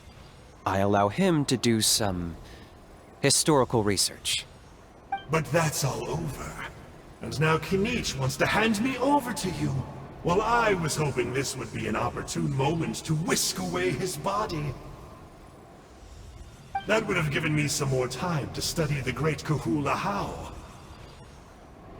But now I've run into you, which is just my luck. Or maybe I've incited the wrath of the Turnfire, and this is the price I have to pay. But I don't understand. What did I do wrong? Wait, does that count? Let me think. How? You are the worst of the worst! Colluding with the Abyss Order against Kinich? How could you betray your partner? There is no betrayal. The almighty Dragon Lord Kahula How is a partner to no one. Don't worry, I told him to act as bait. Yes, and you should have picked a bigger fish. The Abyss Order? Ha! What a joke. Not even a match for our lowly servant. I put up with this toad's croaking for days, and it was all for nothing. It looks like your disciplinary measures have been less than effective, Mr. Enjo. What did you expect? Behavioral rehab isn't really our thing. Otherwise, we might as well change our name from the Abyss Order to the Abyss Boarding School. The abysmal disorder would suit you better. Kinich! Dispose of him! He is of no further use to us! Traveler?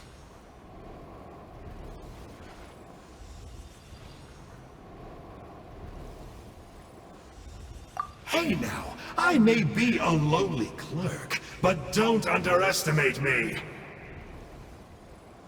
I could never beat you in a straight-up fight, but when it comes to running away, I won't lose to anyone. Do me a favor, and remember how fast I disappear. Maybe then you'll show me a little respect next time. Darn! He got away again! Couldn't you have stopped him? It's alright. He's not worth our time and energy. Besides, it seems like he's in debt to a lot of people. I'm sure they'll keep him busy. If you say so. Still, Paimon's kinda surprised that you actually struck a deal with someone from the Abyss Order. To borrow that guy's words, names are superficial labels. Whether you call it the Abyss Order or anything else, it's a broad generalization at best. Think of it like apples that have fallen from a tree. If you tasted each one, you'd find that they're all at different stages of ripening. Even the unripe fruit blown off its branch before it's fully grown can still be brewed into a fine wine. Everything has its use. Huh. Well, in that specific sense, maybe Enjo's not such a bad apple. Not rotten to the core, at least. Of course! Only the almighty Dragon Lord, Kahula How, is rotten to the core and evil beyond redemption. Ugh. So what exactly are you anyway? You're definitely the evilest little thing Paimon's ever met. Don't worry, he can't hurt a fly. You could say that. Paimon heard that those kinds of contracts might come with a terrible cost attached. Is that true? Such as a How watching me like a ravenous vulture? Vulture? Vulture! We are the Dragon Supreme! Sovereign ruler of the Nation of Flame! Let's pick this up another time. It's getting kinda late. You should go back and get some rest. Big day ahead. Tomorrow's Turnfire night. Time to light the sacred flame and burn away the filth for a legendary 500-year-old warrior. Oh yeah.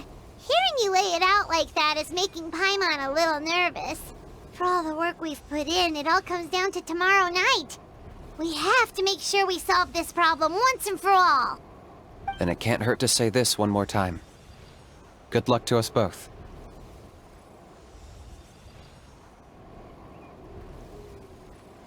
See you tomorrow.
Ah, at long last, you're back.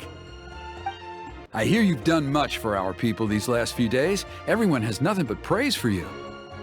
Many young people have heard the rumors too. They're all eager to meet our new flame bearer. Well, they won't have to wait for long. It's almost time for the ceremony. We really hope we can resolve the Mountain King situation quickly and smoothly. Seems like a lot of people have been worrying about it, huh? Well, it's nearly time. So, if you're ready, then follow me to the ceremony site.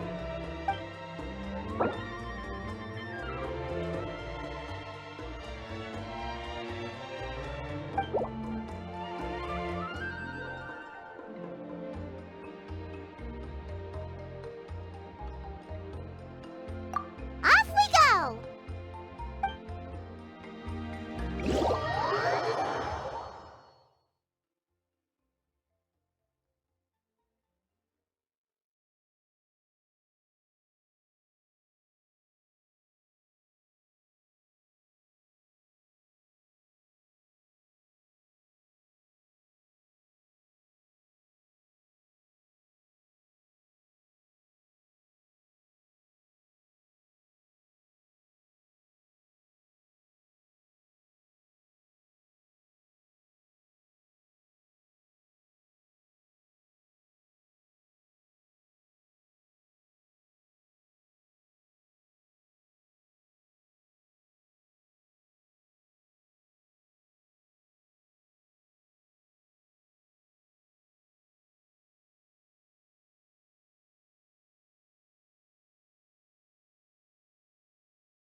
Here we are.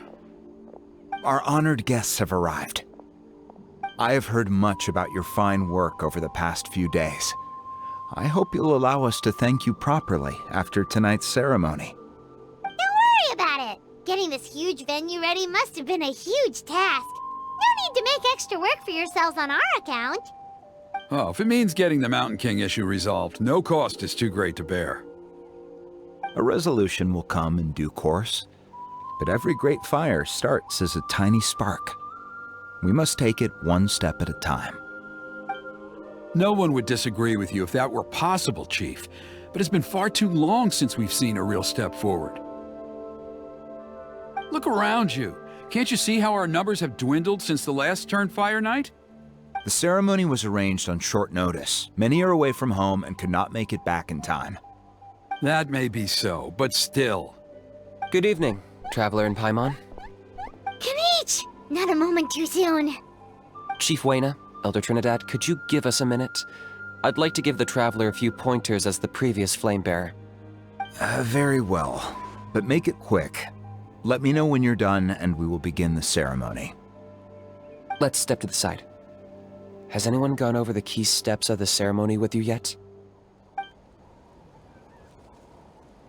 Yeah, Elder Trinidad did, but, Paimon seems to have forgotten them? What a surprise! The flying ant has an ant-sized brain. If you don't want your tongue to be burned off by the sacred flame tonight, I suggest you stay quiet. See those sacred flame pillars? Once you've lit the fire, go light each one up in turn. Once that's done, head down into the cave where the Mountain King slumbers, light the braziers along the way, then bring the flame to the final altar. Then the ceremony is complete. That sounds simple enough. The process isn't complicated, but remember, you mustn't turn back at any point. If you miss a pillar, you can't light the next one, then come back to it. You have to keep moving forward, or it's seen as disrespecting our ancestors. If that happens, you won't receive the blessing of the Turnfire, and you'll have to start over. I made you a diagram that summarizes the steps. Take a look.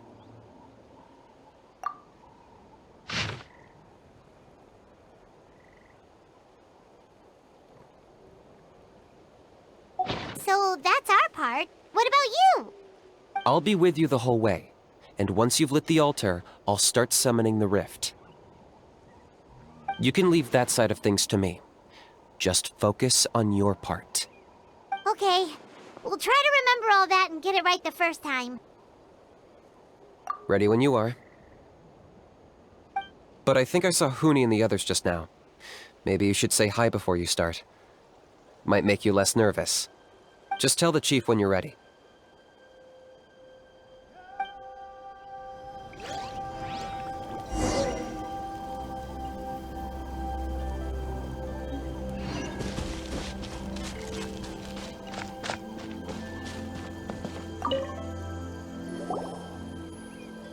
How are you doing? Is all in order? Very well. Then come back when you're ready.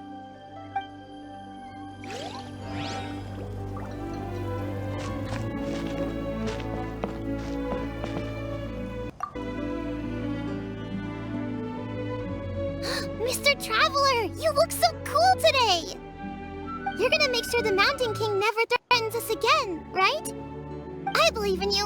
I'll be cheering you on the whole time.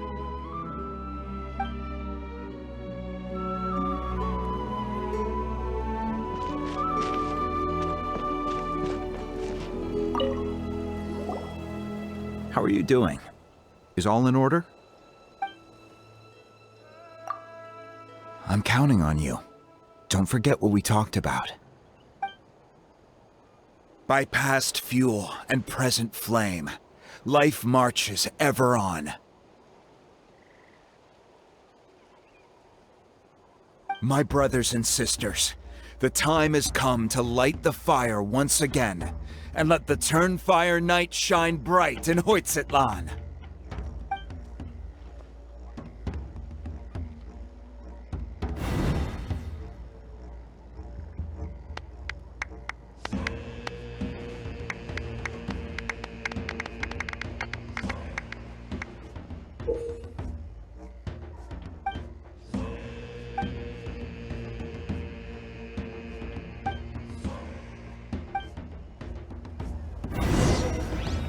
Go get the sacred flame.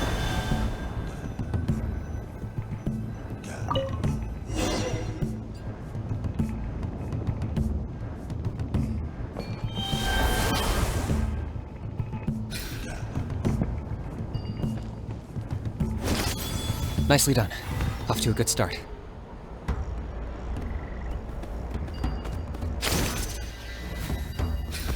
Great stuff.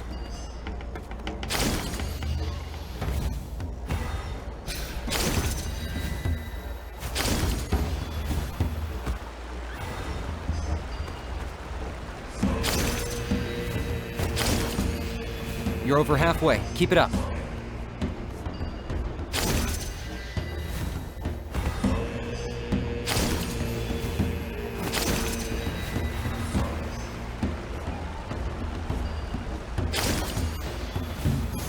Impressive. Just one more to go. Come on, one last push. The final sacred flame pillar is up ahead.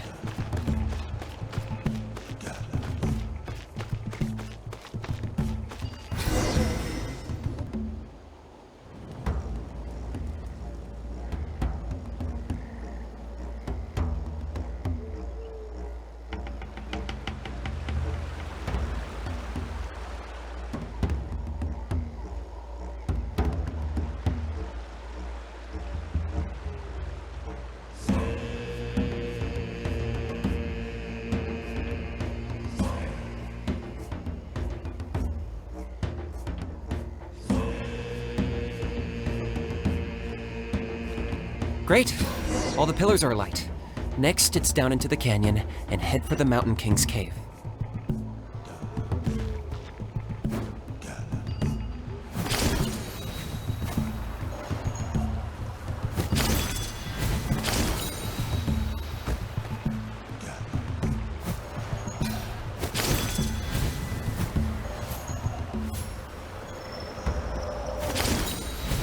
Almost there.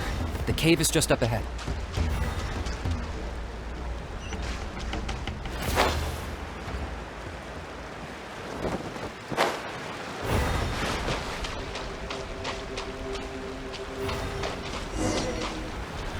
Abyss presence is growing strong. We should deal with the contamination first.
There's the altar of the sacred flame. Remember, light up the torches around it first.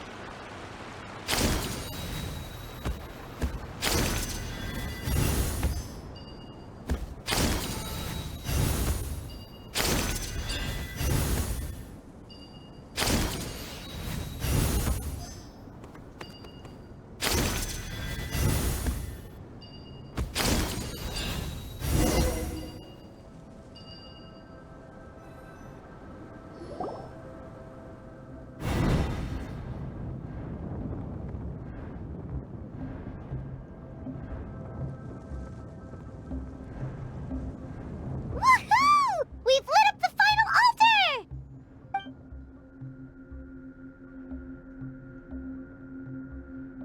That's the Mountain King up ahead, right?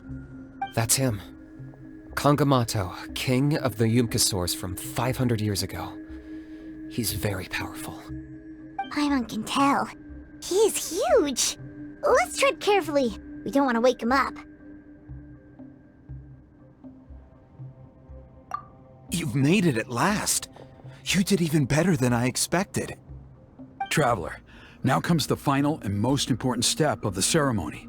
Please use the power of the sacred flame to cleanse the Mountain King of abyssal filth.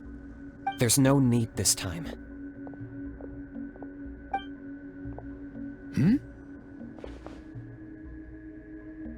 Such strong abyssal power. What is that thing? Kinich, what is the meaning of this?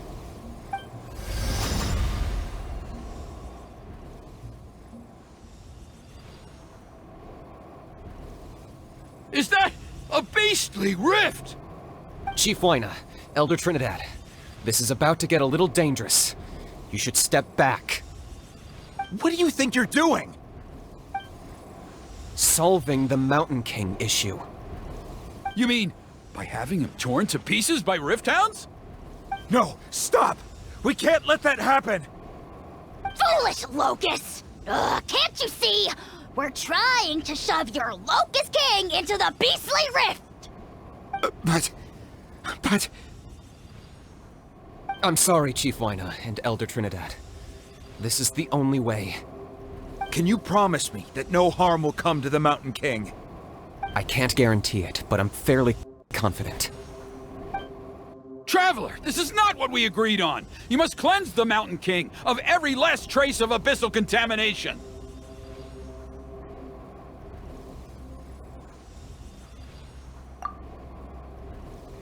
Okay, I see what this is. You've been in cahoots this whole time!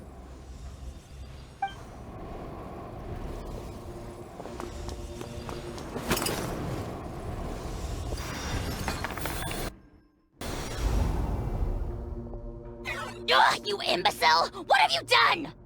Oh no! The device is destroyed! You forced my hand. I had no choice. Elder Trinidad! What are you doing?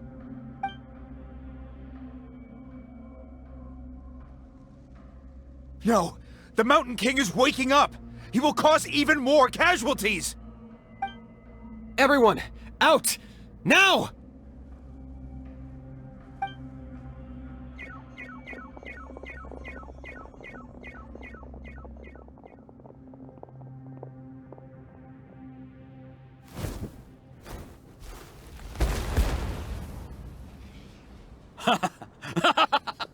Well, it seems there's only one way to awaken you all from your willful blindness. More sacrifices must be made.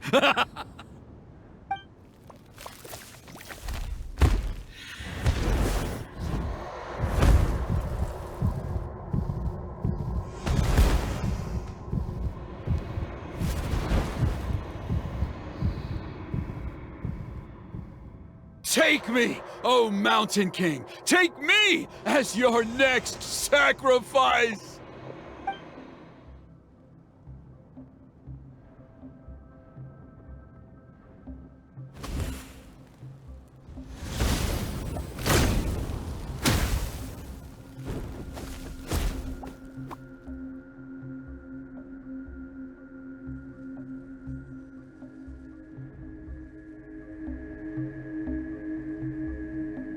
Everyone's still outside. We have to keep the Mountain King here. Give me a hand.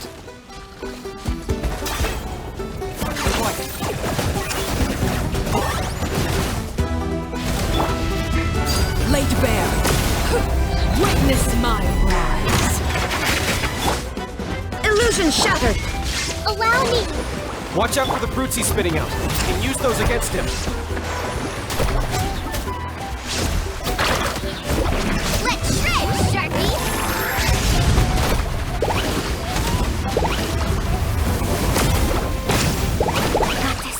I got this! Shine down. Let's move out.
Transfixed! Hold the line! Illusion shattered! Inazuma shines eternal!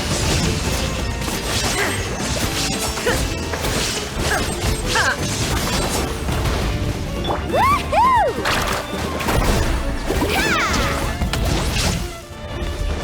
Let's shred, Sharpie! Claim these souls! Locked up! Glory to which none can compare! Especially the one in a bad mood. Measly insects! Now, in your butt.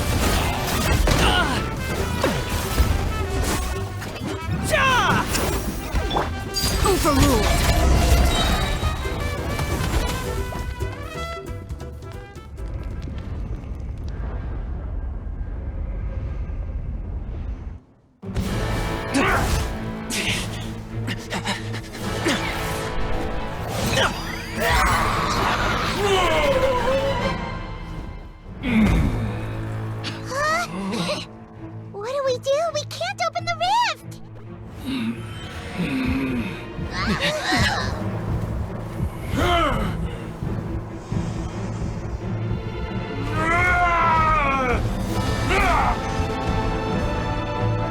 Kill me!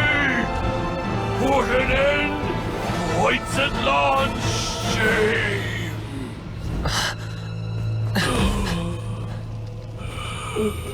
By past fuel and present flame, life marches ever on.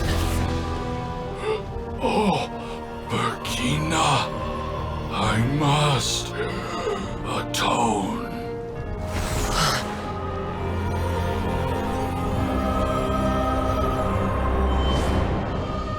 Patience. We will answer to the fire for all our deeds.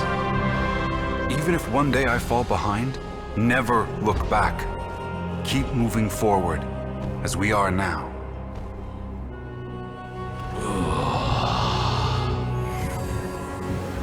Live with your guilt and shame. This is the price to pay.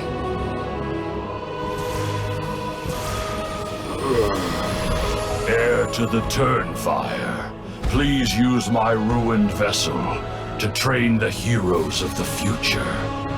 The will of Kangamato will march ever on, till the abyss is stamped out.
Pretty eventful day yesterday, huh?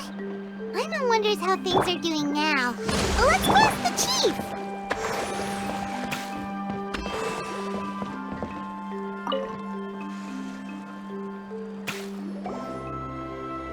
Traveler, you've come at just the right time. I have some good news for you. Trinidad's condition is stabilized. He suffered burns on much of his body, but we believe he'll survive. Guess that's the best news we could hope for. Paimon has to ask, is everyone in your tribe such a risk-taker? First Kinich, then Elder Trinidad? Is this the Scions of the Canopy's adventurous spirit in action? We're simply not afraid to charge ahead into the unknown. He's fine. Don't worry. He's gone to check on the Mountain King. Something most mysterious has happened. After the incident yesterday, a transparent shell has formed around the Mountain King's body. We don't understand the mechanism behind it, but the shell appears to insulate him against the influence of abyssal power. It is somewhat akin to a scab, in that it stops the abyssal energy within him from bleeding out, while also preventing further abyssal energy from seeping in and infecting him. We've never seen anything like it. The tribe's most senior elders believe it was caused when he was burned by the sacred flame, similar to the way burned wood becomes charcoal. I think their theory makes sense. After all, we've never thrown the Mountain King directly into the sacred flame before. Wow. So it's made a barrier against abyssal energy? That's a good thing, right? It's practically a miracle from what we've seen of it so far. It means that the Mountain King's level of abyssal energy is now stable. No longer will we need to perform an annual cleansing ceremony. Wow, that's amazing! I know what you're thinking. The young people in the tribe are already speculating that yesterday's ceremony was a Turnfire night like none other in our history. Because you and Kinich, You summoned the very flame that appears in our ancient legends. A great transparent ball of fire. And that fire is what saved the Mountain King. Whoa! So that was the real Turnfire? I may be the chief of this tribe, but I've only ever known the Turnfire as a concept in our legends. I cannot answer that question. If anyone can answer it, I suspect it would be the bearer of the Malipo name. He is in the Mountain King's cave as we speak. Ah, so Kinich then. Why don't we go see how he's doing?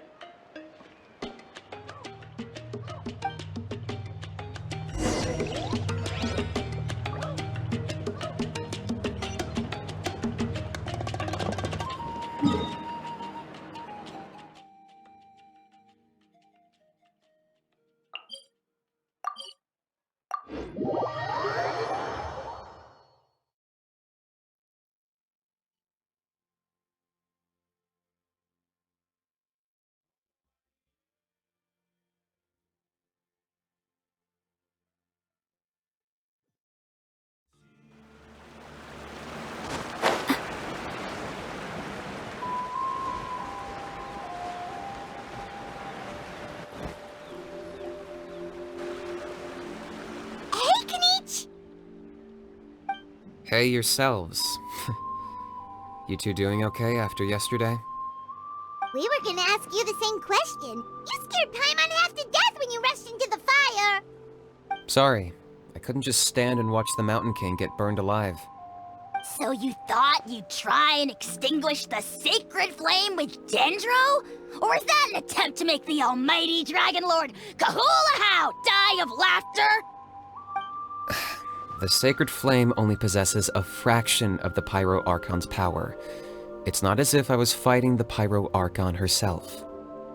Kinich, when you went into the flames, were you intending to, Intending to what? to, do the same thing as Burkina? Sacrifice myself? Of course not. My focus was on keeping the Mountain King alive, not on what it would cost. But now I'm curious. What made you think I was going to sacrifice myself? Well, because everyone's saying the Turnfire is what saved the king last night. And Ponche's theory was that summoning the Turnfire is a tit-for-tat exchange, right? So, Paimon thought you decided to pay for it with your life. So you've heard that rumor too. I'm afraid I can't say for sure. What happened yesterday was a first for me too. Well, even if you don't know, there's probably no one in the world who does. What I would say is, if that really was the power of the Turnfire, I'd sooner believe that the Mountain King summoned it himself. The Mountain King? Then, what price did he pay? The core meaning of price is not atonement or compensation, but what you're willing to give up in order to obtain what you want. It's easy to die for your sins. Much harder to live with the guilt and keep on going. In the end, the Mountain King chose the latter option. For Burkina and for the tribe. That's the price he paid. Alright, so how is the Mountain King doing now? Health-wise, there's nothing to worry about. He'll enter a fighting stance whenever we set foot in his territory. But his attacks are gentler now and not as crazed as before. Like he said yesterday, he just intends to be a sparring partner for people to practice with.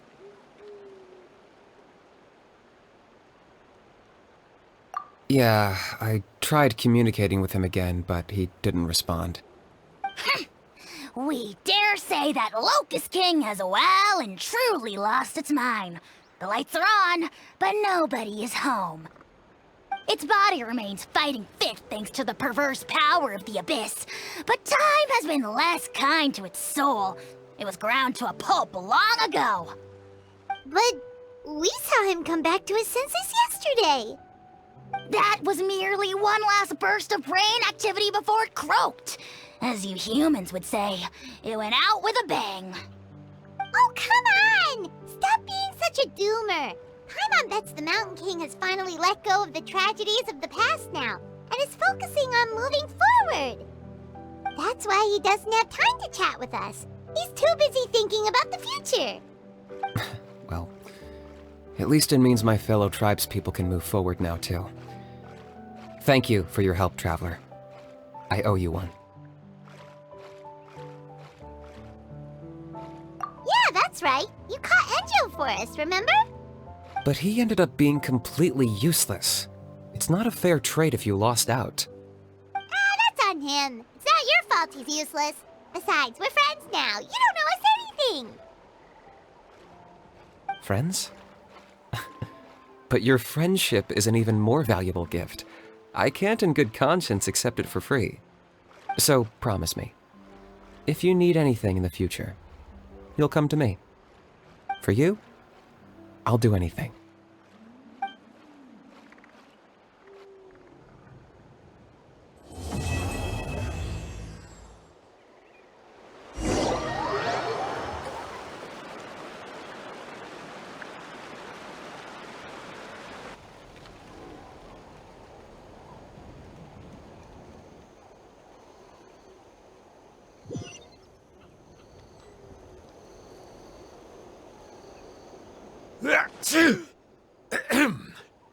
So, in the end, only poor little Huni got the sad ending?